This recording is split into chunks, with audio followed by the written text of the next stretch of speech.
коли кашель та застуда нас зненацька обіймають, коли важко дихать всюди, сили швидко покидають. Тоді бальзам прийде на поміч. Його можна нанести на груди. І зверніть увагу, дітям від 6 місяців до 2 років бальзам наносити на спину. Також бальзам Евкабал можна використовувати в якості інгаляції. Насправді таке поєднання унікальне, щоб це був бальзам, який можна використовувати зовні і використовувати як інгаляцію.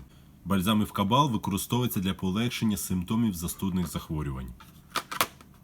А ви вже користувались? Пишіть ваші відгуки.